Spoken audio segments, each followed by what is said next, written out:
evening, ladies and gentlemen. Good evening, great leaders and great scholars. Thank you very much for joining us once again tonight as we converge, as we assemble together as leaders in this community of leaders where we come and empower each other and inspire each other, encourage each other, correct each other, admonish each other, and we are here to learn, to unlearn, to relearn, and to co-learn. We meet every Wednesdays and we discuss leadership because we've realized that everything revolves around leadership. If we can fix leadership, whether in our families or in our schools, in our communities, in our hospitals, in our businesses, companies, in our government, in our nations, globally, everywhere, it comes down to leadership. You can have great strategies, great policies, great plans, but at the end of the day, it comes down to leadership. That's why we created this platform so that every Wednesday we can come and get to these super master classes as we always learn together. This is the community of leaders. It's where leaders talk to other leaders. It's where leaders engage other leaders. And we indeed learn a lot every Wednesday. So if you haven't been with us, this is a time, and hopefully you'll be able to follow us because we guarantee you, you will learn a lot. May I welcome our members and our regulars, those men and women who are here every Wednesdays or as often as possible. You know that we learn a lot from each other every week. That is why we leave everything and then come here. And a special welcome to those colleagues who are joining us for the first time. If you are here for the first time, yeah, wonderful. Thank you so much. This is a safe space. You are so welcome to interact, to participate. It's just leaders talking to other leaders, as I've said. And we've got leaders coming from all walks of life. I mean, we've got academics from different universities. We've got politicians. We've got members of the media. We've got executives from public sectors, from private sector. We've got community leaders, religious leaders, managers, professionals from all walks of life. As I said earlier on, it's where we really learn together. Thank you so much for joining us. My name is Sy Mamaoulo, and I'm from the Worldwide Institute of Leadership. Tonight, we are hosting a brother of mine. He's not a stranger in this platform. He addressed us, was it last year or a few years ago? Well, a few years ago, just before, I think before the 2024 elections, he came and then he addressed us, and then we called him again to come and just address us.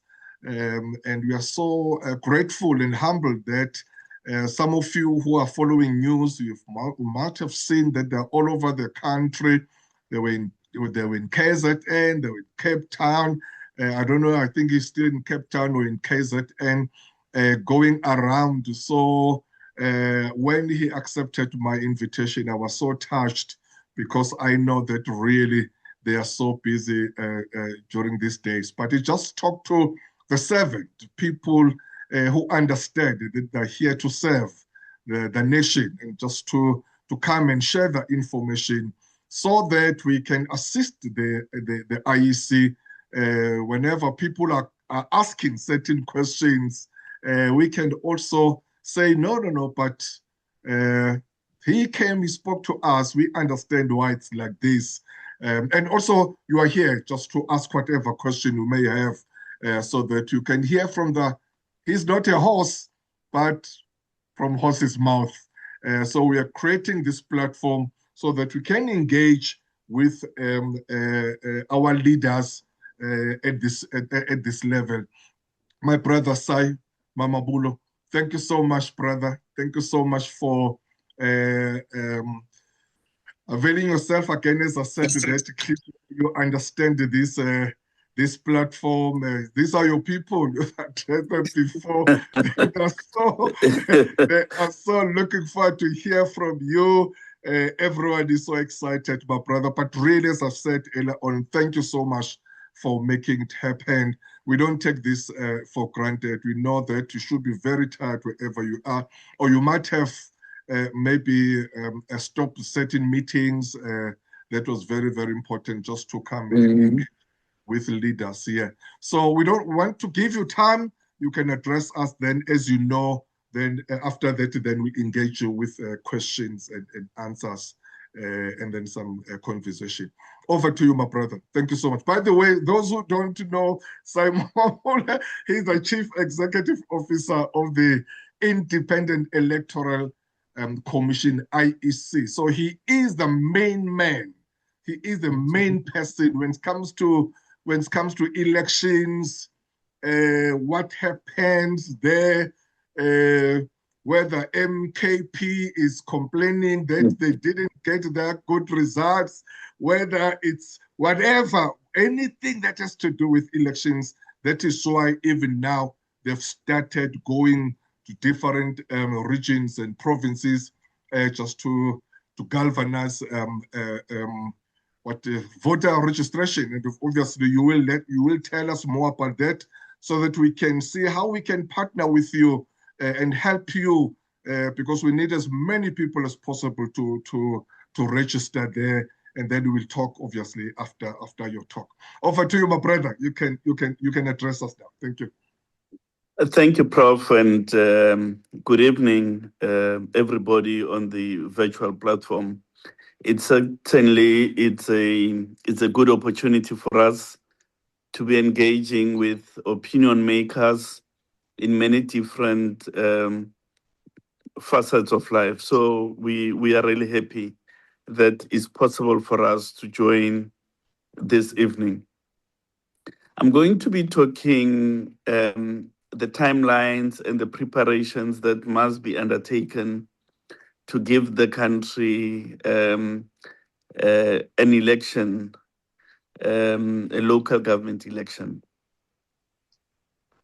Hopefully a credible electoral process to which we are committed as the Electoral Commission. But the first thing is as follows. The Constitution of the Republic is clear that the term of office for municipal councils is 5 years. And the current term expires on the 1st of November 2026. And furthermore, the law provides that an election must be held within 90 days of the expiry of the term, which essentially means an election must be held between the beginning of November and the end of January next year. It is, by all accounts, a very difficult time to have an election, because the beginning of November, there are school exams, there are university exams, and so on. And in December, we all relocate. I go to Mamabolo in Limpopo, and many of us go in our different parts. Some head to the beaches and so on. So half of December, really from about the 15th, the country closes down. And the holidays in South Africa has a displacement effect. So which means people will be outside of their places of residence and therefore their places of registration for purposes of participating in the election. January is tough for two reasons. One, it means we have to be printing ballot papers on Christmas Day, and it's just a basic impracticality. And secondly, those who seek political office, those who seek membership of municipal councils would then have to campaign on Christmas Day as well, which is also difficult. So, to be honest, this election has to happen in a less than ideal time period.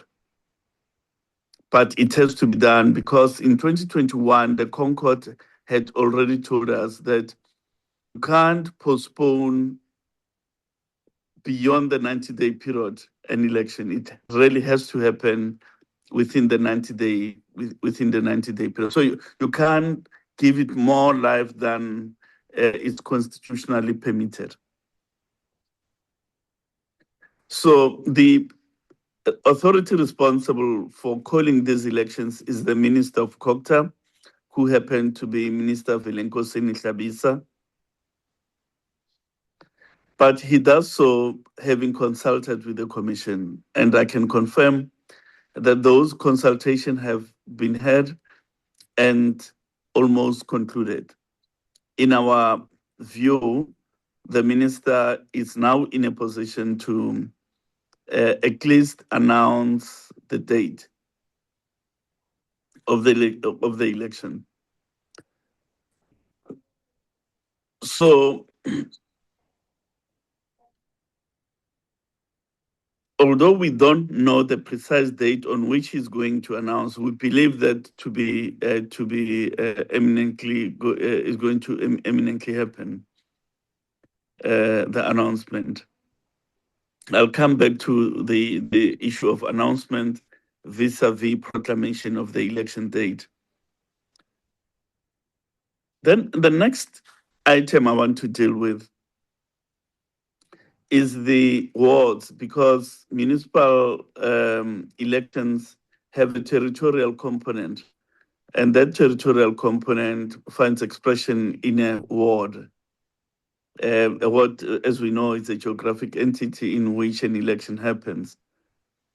The law demands that the Municipal Demarcation Board must review all wards ahead of an election of municipal councils. They've done so, and in large measure, the job is done because on the 12th of December last year, they handed over 95% of wards to the IEC. The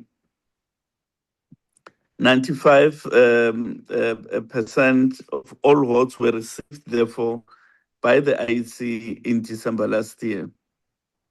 There are 4 outstanding municipalities in this province of KwaZulu-Natal. The 4 municipalities are eThekwini, Alfred Duma, Nkosilanga Libalele, and Umkambatini. So those 4 municipalities are yet to be handed over to the IEC.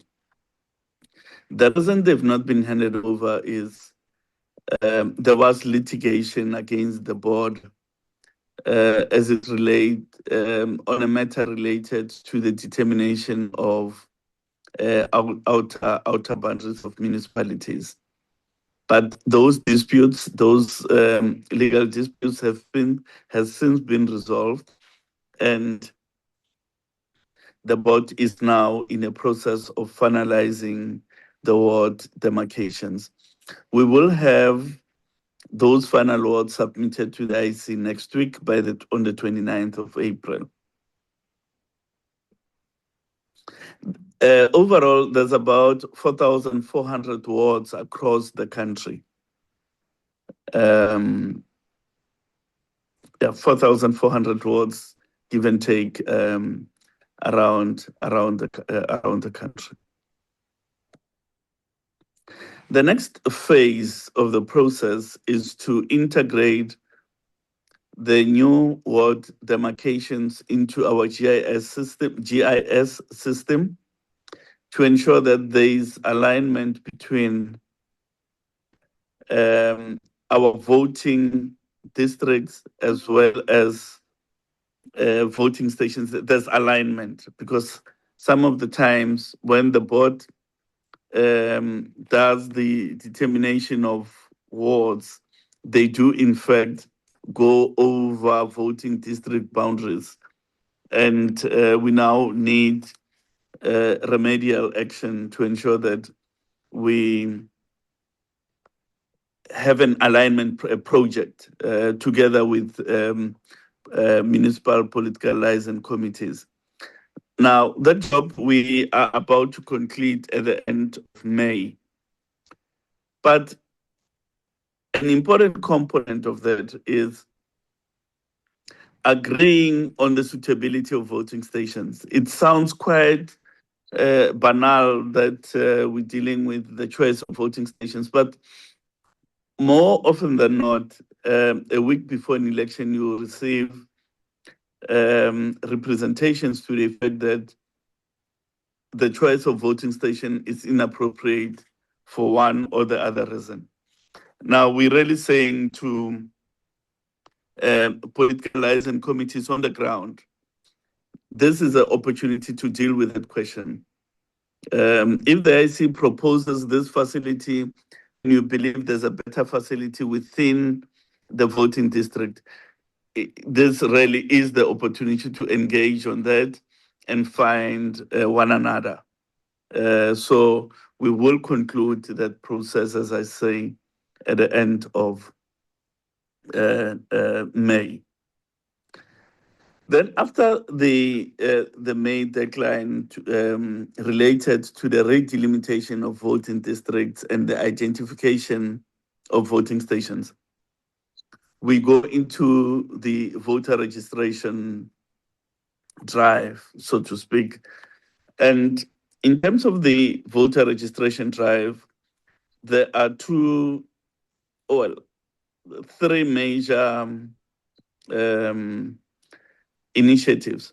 First is the customary voter registration weekend, the first of which is scheduled for June 20 and June 21. The second registration weekend will happen at the beginning of August. It has not been publicly announced, but it will be held in the early part of August. But there's also the online registration portal. The online registration portal, it's a 24/7 service available for people who wish to change their addresses or register themselves and so on. It's quite popular with young people. As at the last time we checked, we had processed 2.5 million transactions, registration transactions on the online portal.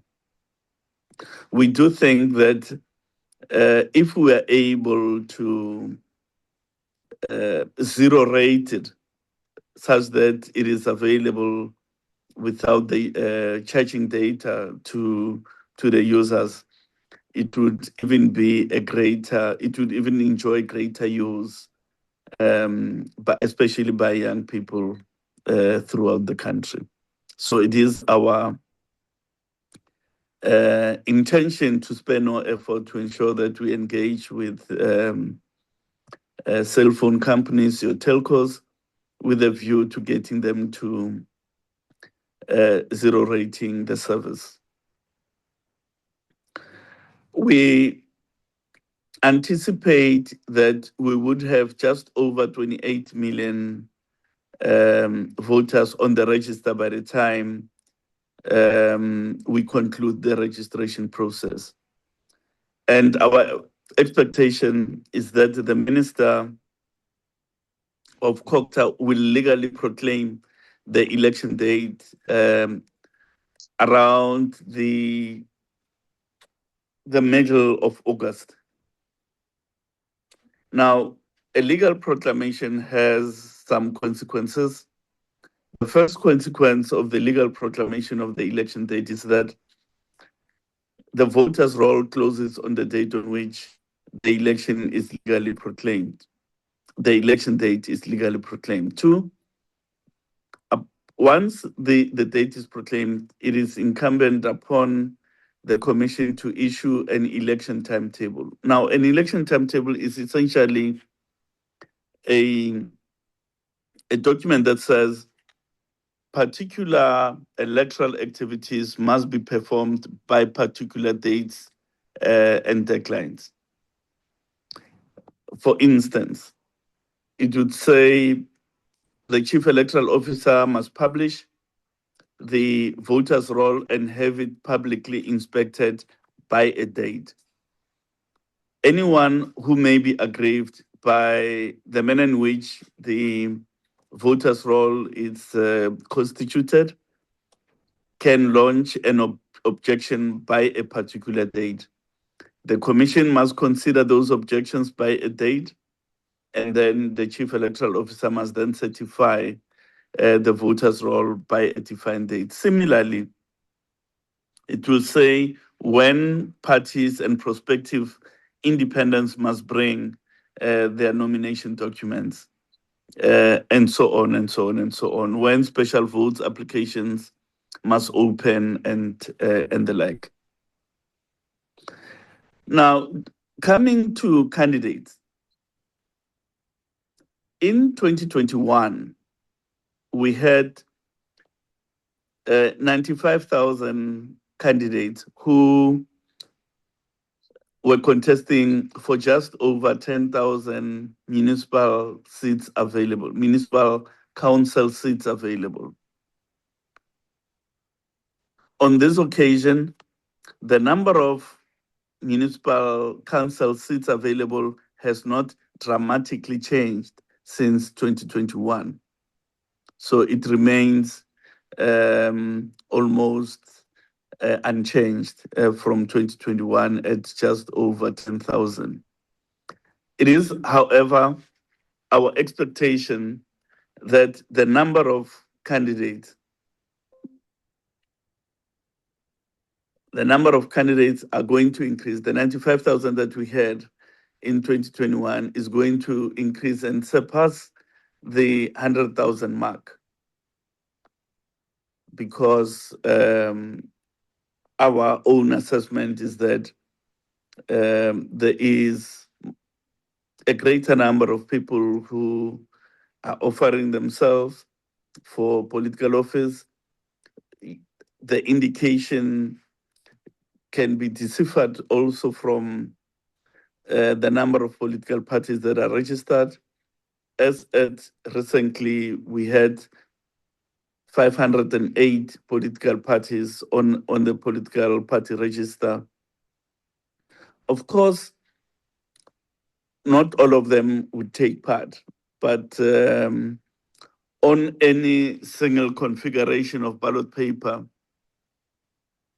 you had a maximum of about 54, 56 different political parties, certainly on the city of Johannesburg ballot paper, as well as the city of Cape Town, which are the two municipalities that tend to be highly contested in terms of number of contestants. So we really do expect that in those two municipalities, and even perhaps at eThekwini on this occasion, we could have a dual column ballot, because you can't accommodate political parties on a single column ballot. You've got to go for a dual column ballot, even with the intractable challenges it introduces, because you will have a set of parties on your left and have a divider in between, and another set of parties and candidates to your right. So it's not, frankly speaking, as user-friendly as you would if you had a single column ballot paper. In terms of the ballot production processes, the local government elections more complex. Why I say so is because in national and provincial elections, you're printing 10 lines of ballots. It's your national ballot and your 9 provincial ballots. In this election, each ward is a unique ballot paper because candidates are not the same from one ward to the other. So you're printing short runs of ballots, of many permutations of ballot paper, just under 5,000 different permutations. You've got to get them right, all of them, in terms of the configuration and the sequencing of candidates. You've got to get it right in terms of overall number. You've got to get it right in terms of labeling them per voting station and ensure that they're distributed to the right point in right quantity at the right time. So there's logistical complexity occasioned by smaller prints pertaining to wards.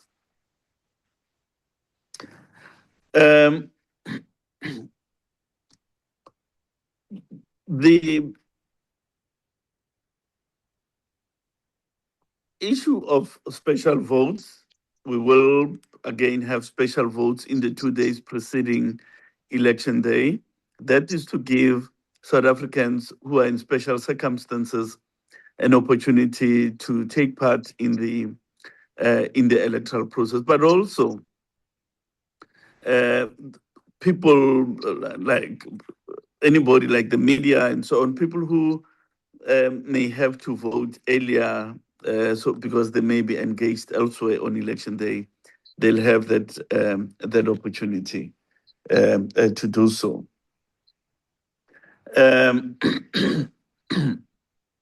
Just as I conclude,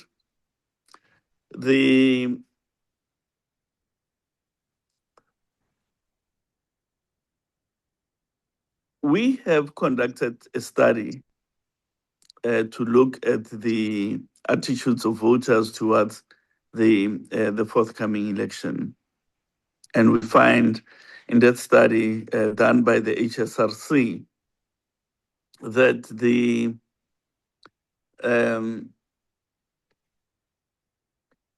democracy as a preferred regime, as a preferred methodology of ordering the social order, is receding. Support for that is receding.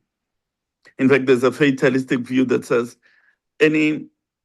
it doesn't matter what type of regime you have in place.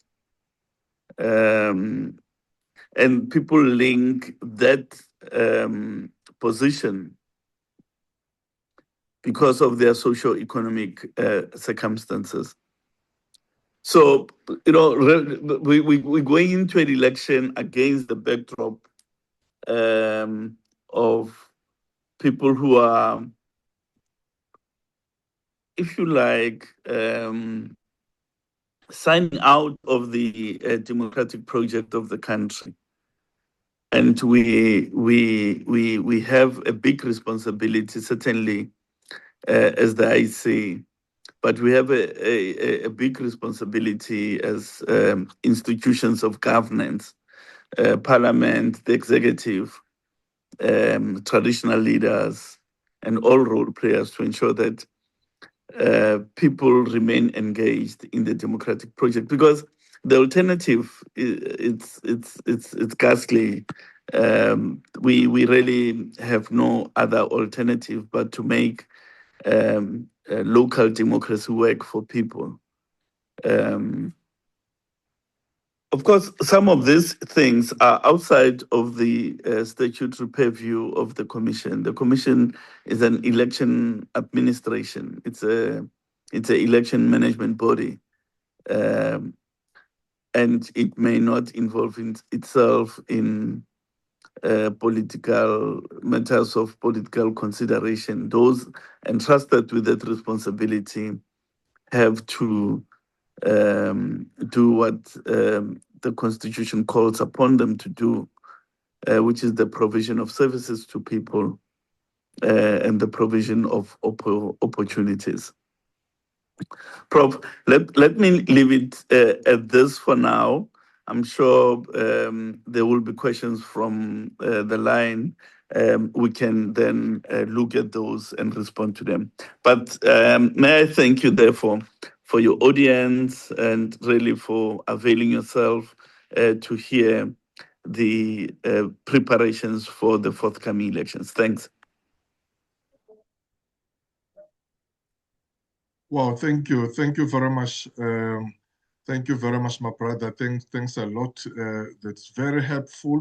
What you've given us, very, very helpful just to understand the dynamics and the challenges of the IEC, especially the forthcoming elections. It's so important so that when the date is announced, we do have this background, as you said, in November, December, January, but it has to take place before the end of January as per the Concord 2021 verdict. And so we really want to thank you very much on that. We've just had that in terms of the current vote appetite or vote registration. It seems to be lagging, especially provinces like KZN and other provinces. It's interesting to note that, or to hear that you are anticipating about 28 million voters as compared to 2021 issues was about 2026 was about 26 million. Around there, obviously, will correct me. It's very interesting. What do you get? Obviously, whether it's a voting fatigue, people don't really see any value in casting their votes in as far as what are they getting from it? What are you getting as you may be going around and here? Why people all of a sudden they are becoming disinterested in voting for their country? The issue that's been raised quite strongly in the research that we've done is that if you don't mind to show your video there, my brother, if you don't mind, sorry. Certainly, no, I don't mind. Let me just get it sorted out. Just 1 second, Prof. Yeah, sorry about it. Now, I was saying that the major reason being advanced by the people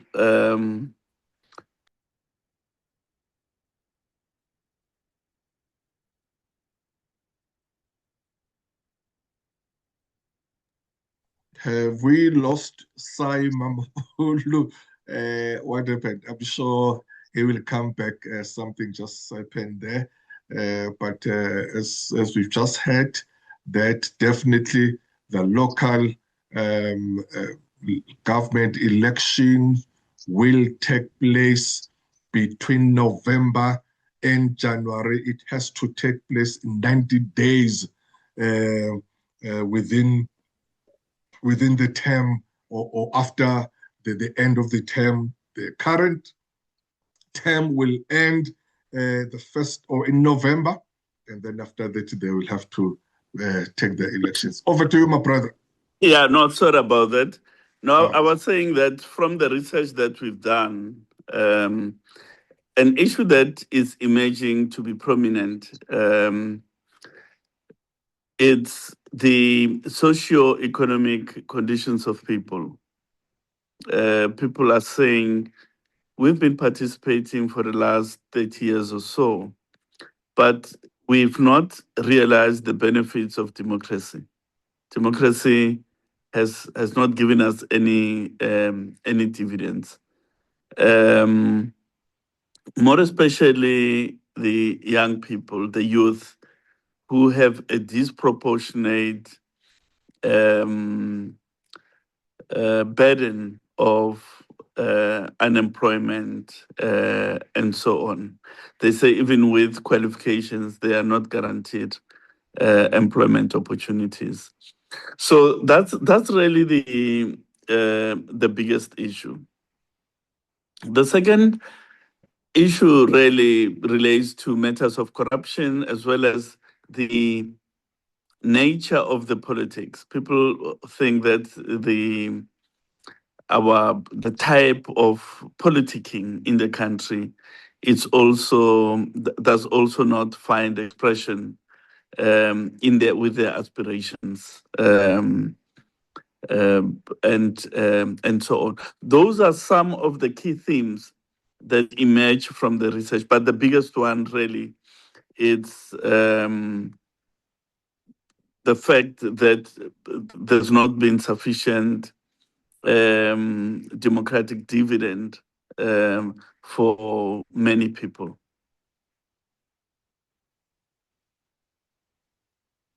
Thank you, sir.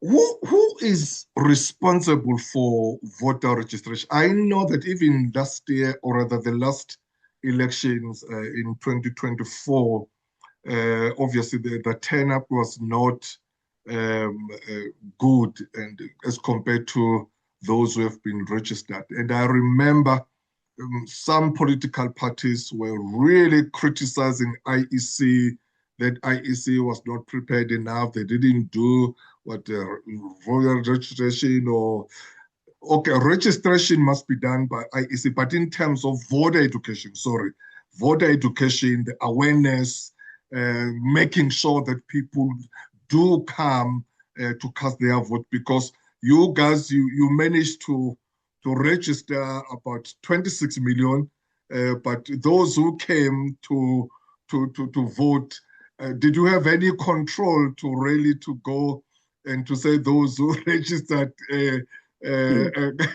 come out of your beds or go to those long lines, or now the political parties must take over and make sure that they galvanize those support? Because there seems to be this thing of blame game, especially when political parties have not done well.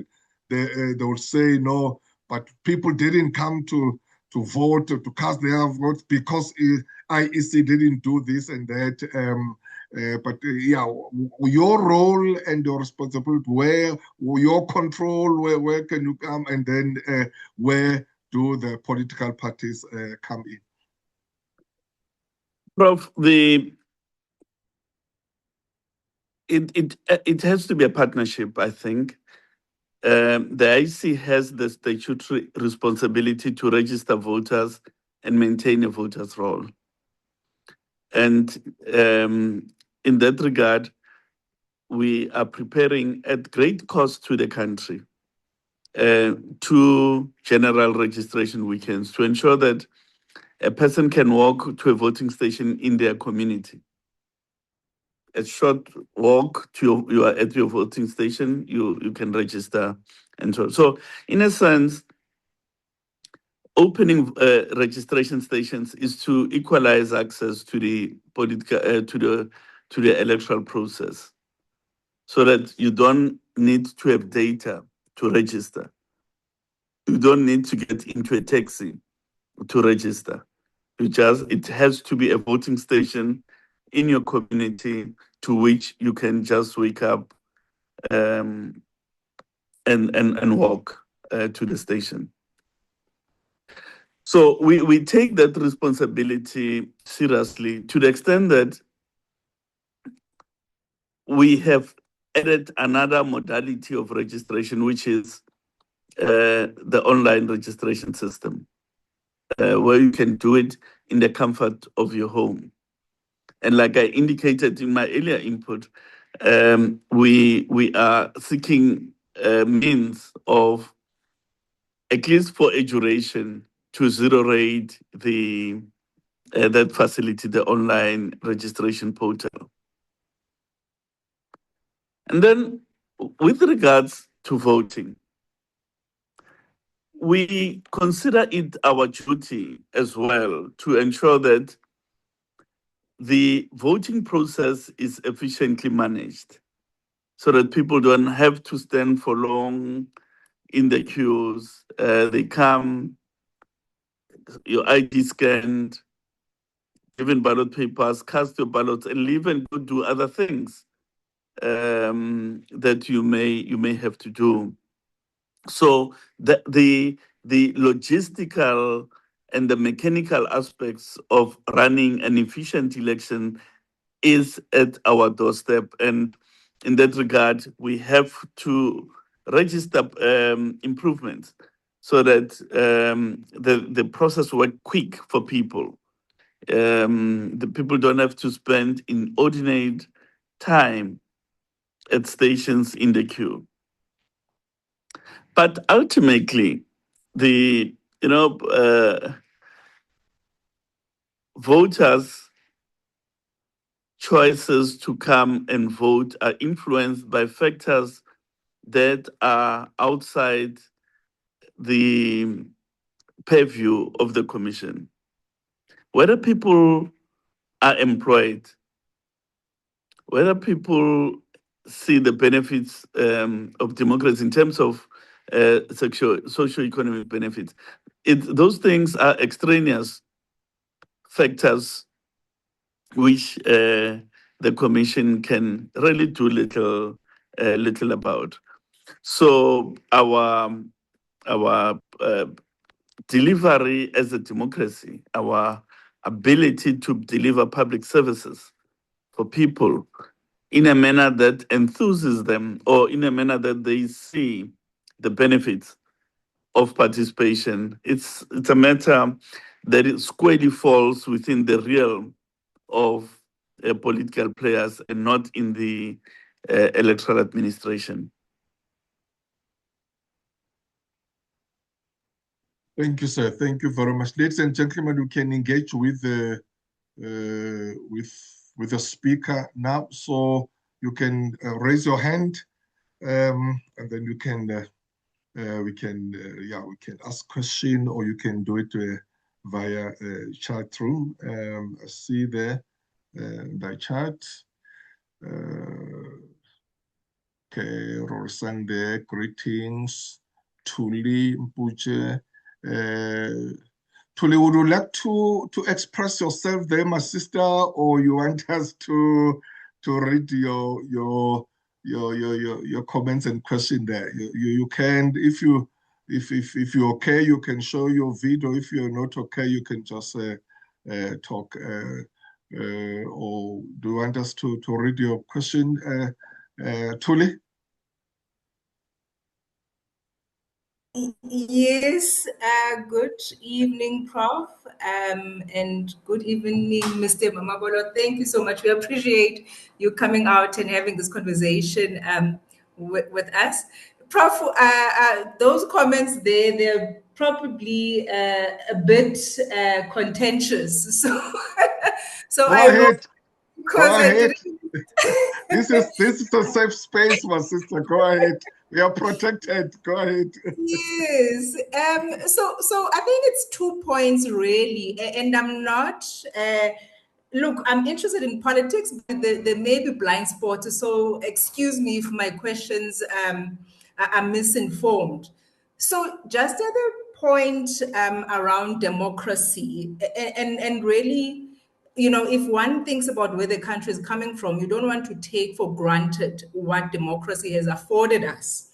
But at the same time, when you look at countries like Singapore and other countries that have really managed to turn their countries around, democracy hasn't necessarily been the golden nugget that has pulled them through, whatever crisis, which could or could not be comparable to the South African context. So my question is, if the elephant in the room is the fact that we haven't necessarily yielded the dividend everybody thought we would from this democratic regime, and we're saying there's currently nothing that's palatable that's on the table for us to implement, what's the trigger for us to consider developing our own? Because as it currently stands, I think we need to do something different, to be able to get some of the benefits that are on the textbook. So that's the first question. And then secondly, it's just around the number of parties that are registered. Again, over 500, it's a demonstration that democracy works. But at what point does it start becoming obstructive? Because if you look at decision making and how sometimes it's almost an impossibility, and then you've got the execution that is non-existent, should we really be allowing everybody who says, I'm here to service, because I could wake up tomorrow and say I can service, but it's not necessarily the case? When do we start saying enough now? Let's work with the parties that are there. It's obstructive to have such a huge number, but let's rather cap, or is that even triggered by this alternative regime? Prof, I hope I'm making sense, but that's the thinking and those 2 points that I wanted to pose to our speaker. Thank you. Thanks, my sister. That's much better that you expressed yourself than the text, but thank you so much. My brother Sy, if you don't mind, maybe just we'll take 3, then we can respond to them. And then Dr. Mangisa, you can express yourself, my brother. And then after Dr. Mangisa, we'll take Siswezi. Over to you, Doc. Yes, thank you, Prof. Majola, and thank you to Mr. Sy Mamaoulo for prioritizing us, in his engagement with stakeholders. For me, the question is simple. I just want to know the reliability, of the study, by the IEC.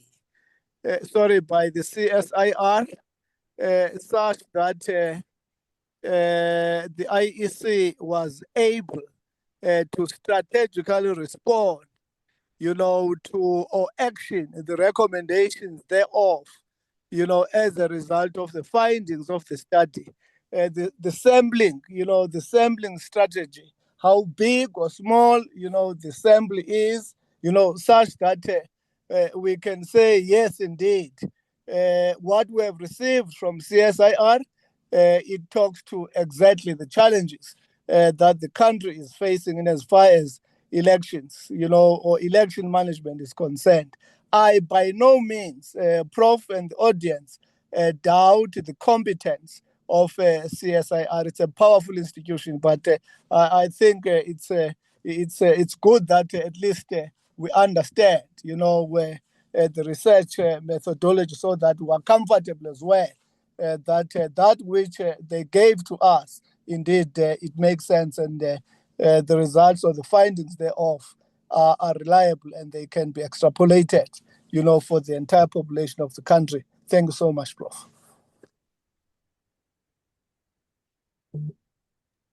Thank you, sir. Thank you very much. Then we'll take my sister, the Siswezi, and then after that, Sy will respond. We'll take the last round after this, and then we close the sessions. Over to you, Siswezi. Thank you very much, Prof, and thanks to Mr. Mamabolo, and thanks to Thuli, because she actually raised a question and put it more clearer than I would have in terms of the numbers of registered political parties. She mentioned a number of up to 500. My question would go even further to actually ask if one of the duties of the IEC is to actually influence or review the electoral law and make recommendations. Haven't they seen it fit, Mr. Mamabolo, that is the IEC, to actually make a recommendation on whatever you may think can fix the issue of these many political parties, because we see the disruption it causes in terms of service delivery, where you find a party with only a very few constituency running a municipality or whatever it is.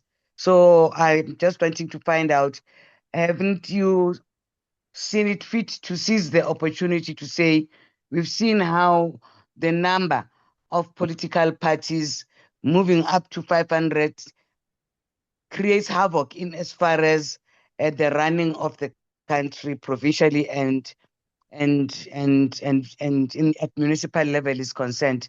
I think Sistuli put it very, very clearly, but it has been eating me, and I want to believe that it's a cause for concern for many of South African citizens. Thank you very much. Thanks, sis. Thank you very much. You can respond to them, my brother. Thank you.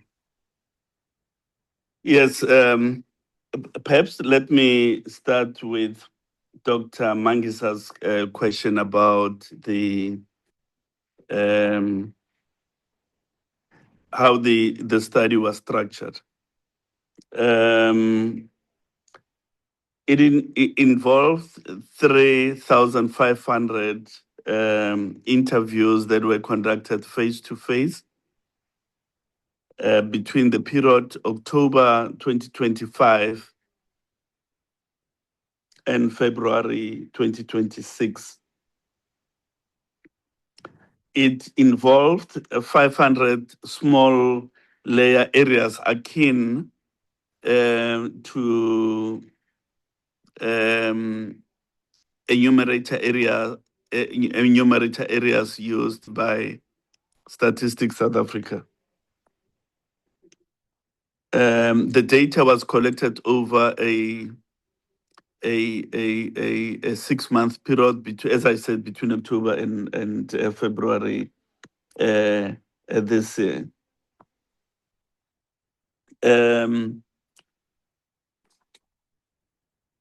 Now, 48% of the interviewees were drawn from metro urban, in other words, in urban areas, in particular in the metros.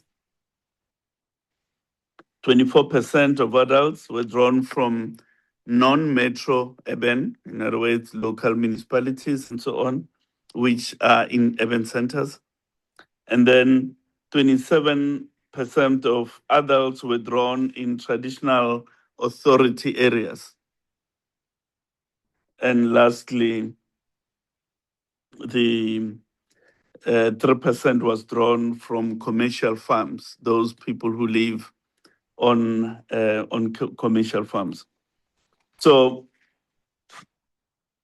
we believe this to be a nationally representative sample. Anything beyond 3,000 does give you sufficient base to represent the totality of the population. Of course, we did not stratify further to say so many women, so many youths, so many whatever. We just wanted an overarching perspective. And I think, Dr. Mangisa, if one also look at other sources like Afrobarometer, you'll see that the findings are within a percentage or so of what other studies have found on the same questions. So that is another way of looking at it. Now, the question that truly raises very, very, very, very deep issues he raises. But let me say this. As I understand, and I don't claim to be an expert on the development trajectory of Singapore,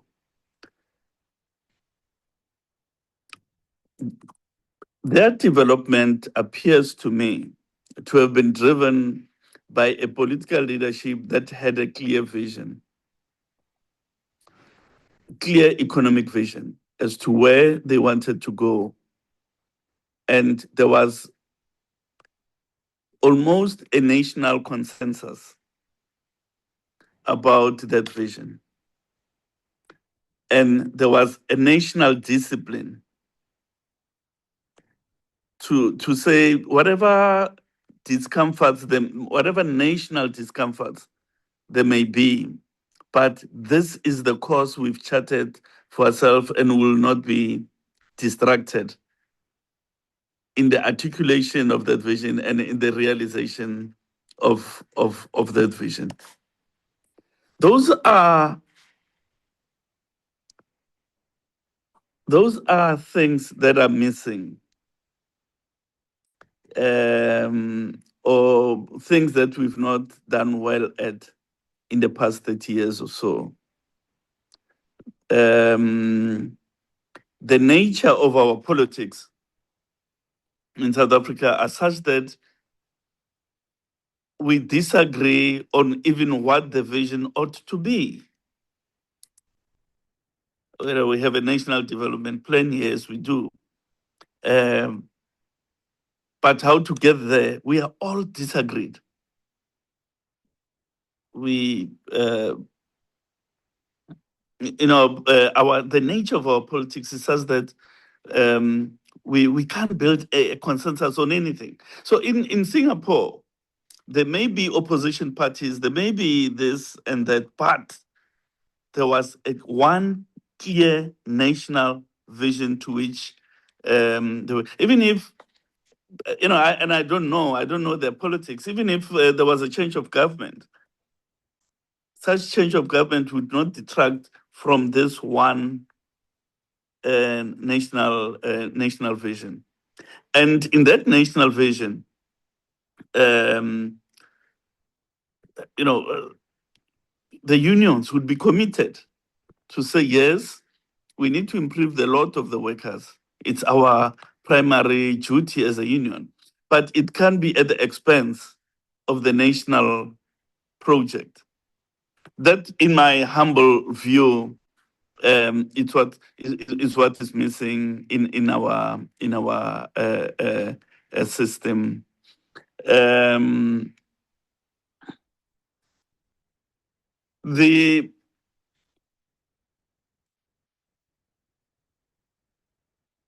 Let me give you an example. I don't want to speak for the national dialogue and whatever. I'm not there. But even an attempt like that, we are so disagreeable about. We can't even agree to say, let's all sit down and craft this thing for the future. Even that, we are failing as a people to sit together and say, however disagreed we may be, these are the basic minimum things that we ought to do to create opportunities for all. Now, the number of registered parties, and I'm going to make what some may consider to be controversial, but it's not controversial, really.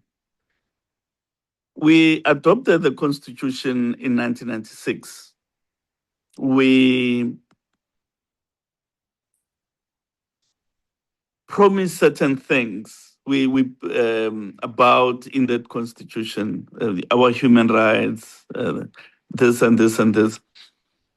I think we also have reached a point where we should say which aspects of this beautiful Constitution are inducing difficulties in holding together the South African society. And by this, I don't mean I'm not anti-constitutional. The Constitution is necessary and so on, but I don't think we should place the Constitution in a point where we can't even say, are these constitutional aspects working as well as they should?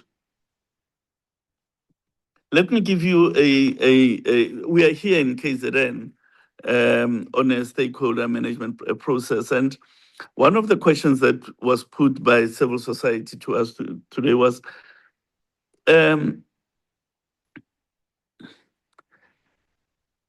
why is it that the South African Constitution does not distinguish, for purposes of political office, between a South African citizen born in South Africa and a South African citizen by naturalization.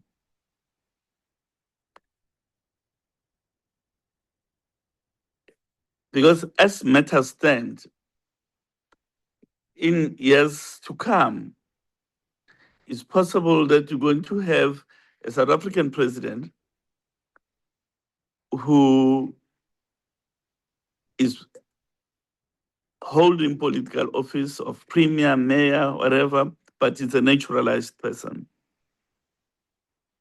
I don't know, in my mother tongue, asingwanamu, you know, so to speak. So, you know, it is things such as those that we can't say the Constitution is beyond a review. These things must be looked at. And if we say, no, it doesn't matter whether you are naturalized or you're born here, you must have the same type of rights, then that's what the agreement is. But it can never be that we say the Constitution can never be reviewed under any circumstance. So even the issue and the thresholds for the registration of political parties, with respect, I think they're low. I can wake up tomorrow upset with my boss, and then I get a few signatures, wherever I register a political party. Because Section 19 of the Constitution says everybody has a right to freedom of association, to stand for political office, and if elected, to hold office. And the Constitutional Court has set the requirements for electoral participation very low. And that's where all these difficulties that you are identifying are coming from. Thanks. Thank you very much, Barbara. Let's take the last round now, and then Sy will respond, and then we'll close the session. We start with my brother there, Lu Mamabolo. Over to you, Mr. Ngapai. Thank you so much, Prof. Good evening, Prof, and good morning, good evening, colleagues. Mine is to build on what Mr. Sy Mamaoulo alluded to in responding to the question that was partly asked by Dr. Chuma Mangisa, and also I think the question that was asked by Tuli Mpungu. The question was about the concern, which I believe that is a valid concern, of so many numbers of political parties in our political dispensation. In building into what Mr. Sy Mamaoulo was actually responding to, as we're coming from a background of organized labor. So we once had an invitation from an organized labor union based in Turkey. So what we were told by this company, or by this union, is that in the late, I think it was around 2009, the unemployment in Turkey was so high, and that affected young people. So what the unions did there was that unions, federations there came together and looked into their investments in their economy. What they then did was that, okay, they wanted to convene a meeting between themselves, the private sector, and the government, to say, we are going to utilize our investments, in this case, to ensure that we support the national agenda in ensuring that we improve the stats in terms of the numbers of unemployment young people. So in this case, what they did was that, okay, we are going to ask you, private sector and the government, to give us the numbers of these young people who are unemployed. And we are going to train all of these people using our finances. However, this is what we want from you. We want you to guarantee us that you are going to absorb these people. And we are told that there was an agreement and they did train young people that were actually unemployed, and that resulted in a very low stats in terms of unemployment in Turkey. By that, I'm simply saying, in attesting to what Mr. Sy Mamaoulo was saying, is that indeed it is a concern that you have in our country. Federations such as FEDUSA, your COSATU, the other one that is led by Mr. Vavi, who cannot come together and say, what can we do for our country in order to deal with the numbers of high unemployment in our youth? The same can be said with the with such a big number of parties who cannot agree on one vision or of answering a simple question, Prof, of where do we see South Africa in 10 years' time, or in 50 years' time, or in 30 years' time? Where do we see, where is that vision in our leadership, where we can say, this is where we want to see? So that I've heard someone like former President Mbeki say, this is the Africa I want, there's that initiative. But I would have loved to see a situation where we could come together with civil society, where we could be in a position to say, where do we want to see South Africa in 30 years' time? So that a statutory, okay, thank you so much. Prof. No, you can just finish your point there, my brother. Finish your point. Oh, okay, I was simply saying, there must be a point in time, Prof, where we say as a nation, what is our goal? What do we want to achieve in 30 years? The next 30 years, how does it look like? That is a question I wanted. That is where I would end my submission. Thank you so much, Prof. Thank you very much, my brother. Thank you. By the way, Solidarity is another federation union. So yeah, just to mention that maybe they can also work with COSAT and others. Thank you. I see my brother, the Loazi. Over to you, Loazi. Good evening, Prof. Good evening, colleagues.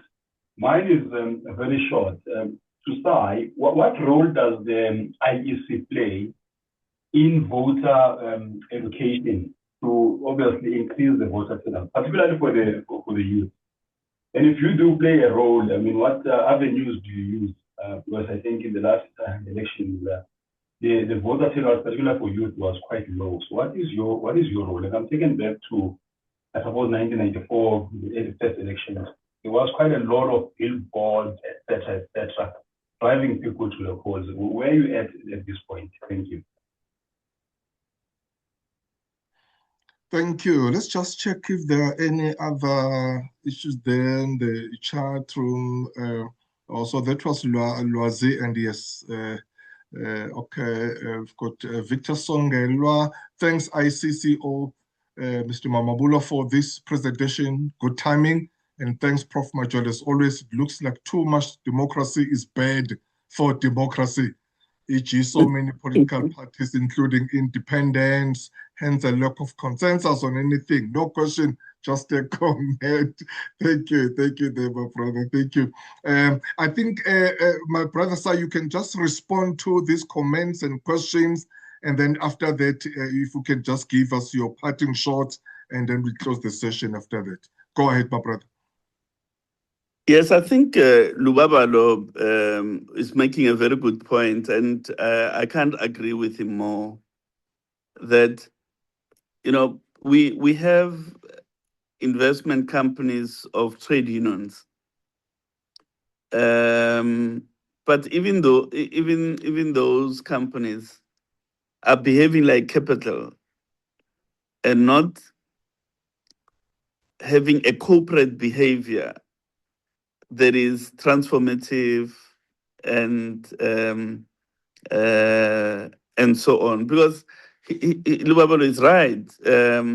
If those investment companies were to come together and say, we build a big conglomerate and this is the type of impact that we want to see in our, we're going to employ our capital to make particular transformative impacts in the economy. I think that would be better. But we have all these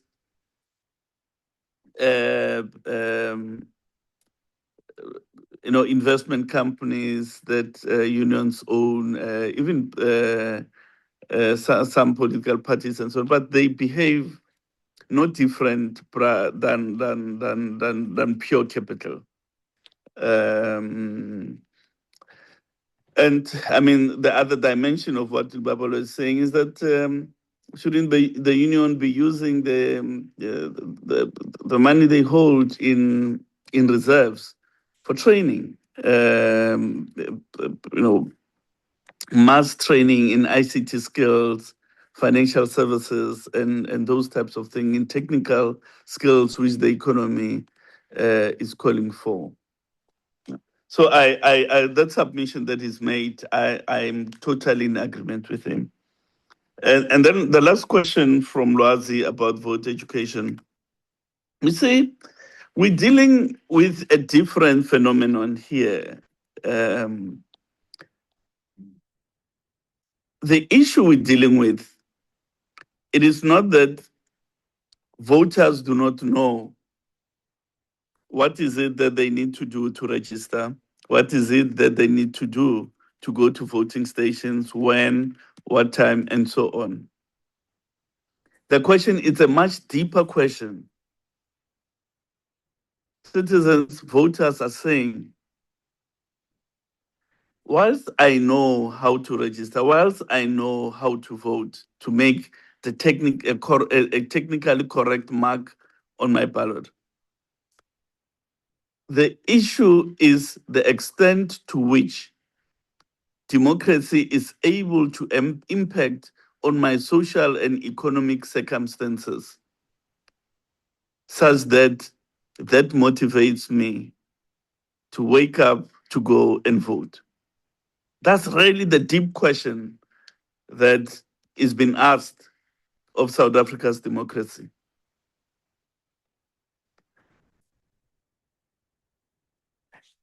And I'm afraid that it is the responsibility of the IEC to tell people when to vote, how to vote, where, and all the technical details. That is our responsibility. But the issue pertaining to the social conditions of people, it's something that is outside of the purview of the commission. But thank you. In conclusion, Prof. and everybody online, I think as a country we must emphasize less our differences and find ways to build a common South African ship, if there is such a thing. And once we agree on that, work towards that. Because we're going to come here some of us perhaps will be gone by then in the next 30 years. We'll say another wasted 30 years or something like that.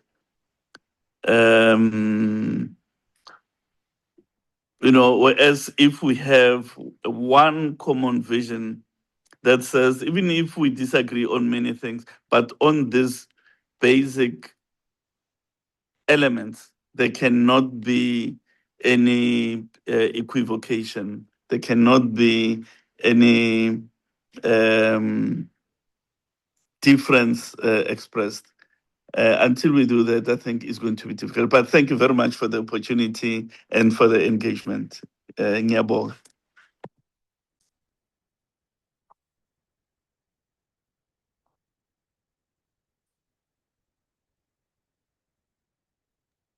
And ladies and gentlemen, can we appreciate my brother Sy? There's an icon there, down there, it says react. Please find something that you can show as we are appreciating all of you, please. All of you, let's give him a round of applause if you are in person. Unfortunately, we are in online. Thank you so much, my brother. Really, thank you so much for your humility and for your service in the country. You are doing a great job. We appreciate you always when we see what is happening there on the elections, especially when the results are shown, are done. We just become so proud to being a South African around the time. Obviously, there are those who will be dissatisfied, but compared to what happened to other countries, even those who always come to monitor our election, they will always say that, wow, democracy has been cemented in South Africa. But as you are saying, the fruit of democracy, maybe we haven't seen, hence people are now beginning to say, what is the value of my vote? Should I go? Should I cast or should I not? But thank you just for sharing this information. This is very important. You've really empowered us tonight. We know what is happening. But are you not going to be able to whisper the date? Already you know the date. I know the minister is the one who must, the minister is the one who must announce. Now we understand. But what is good is that the date is there now. What is important is just the minister to announce, and in this platform, so wonderful that at least we know we are not like saying what is going to happen when the fact that those who members, those who've attended the platform, at least they know that that is there now. It's just waiting for the minister to announce it. Thank you so much, and all the best for the work. And please, as I said, obviously, we'll engage myself and you in terms of partnership and also assisting you as WILD and as members here in terms of how we can assist you if there anything as far as the to make sure that the work is continuing, and also we are all proud with what is happening in South Africa.